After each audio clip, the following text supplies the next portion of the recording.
Like most puppies, Zoey is energetic and insatiably curious.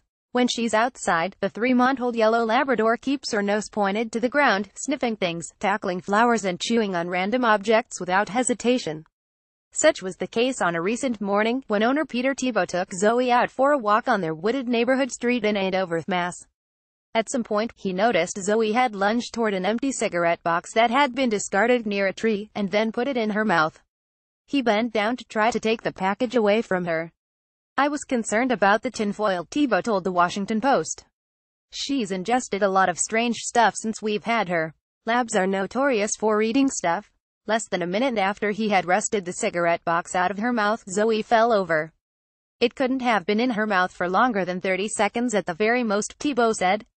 "She just collapsed on her side. She couldn't stand up." At first, he assumed the dog had eaten something the night before that she was now having trouble passing. When Zoey didn't to respond to his nudging, he picked her up and carried her back home, a short distance away.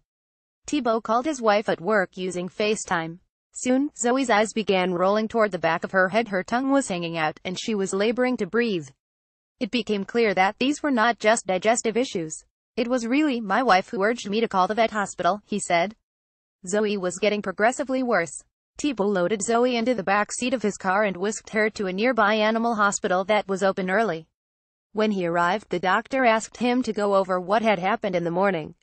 "She kept bringing me back to the cigarette box, asking was there anything in it," Thibault said. "Then, they asked me to step out of the room. No more than 5 minutes later, they called him back in." To his shock, Zoey was upright and alert, as if nothing had happened. The veterinarian told Thibault they had given Zoey a dose of naloxone, the generic form of Narcan, a medication used to counter the effects of an opioid overdose. "I had never heard of Narcan before," Thibault said. "I was in complete disbelief.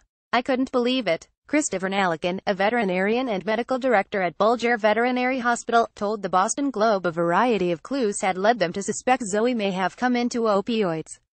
That a collapse happened in an otherwise healthy dog who was fine just 5 minutes before, and knowing the dog had chewed on something on the street, there was a limited number of things that could be, Nalikin told the newspaper. Thibault said doctors told him Zoey would have probably died if she had been brought in even 20 minutes later. He is alarmed to think about what could have happened if a child had come across the cigarette box, which was resting near where the school bus picks up his children every morning, he said. "My wife and I moved out here from Metro Boston," he said. "We picked Andover especially for its schools and its great reputation as a town, and here a puppy almost overdoses right on the corner where your kids get picked up by the bus." It is unclear what Zoey ingested. Even trace amounts of some opioids, like fentanyl, can be fatal to humans.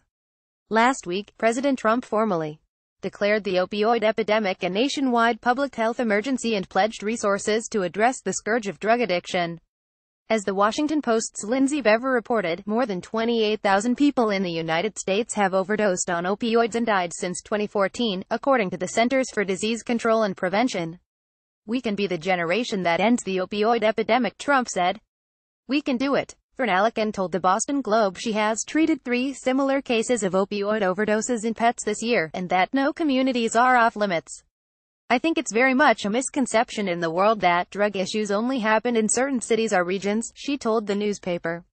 "I think it's just a reminder that this epidemic is everywhere, and it is not just poor communities dealing with them." Thibault said he called police on his way home from the veterinary hospital to report the cigarette box. By the time he reached the street, the package was gone. "It could have been anywhere, to be honest with you," he said.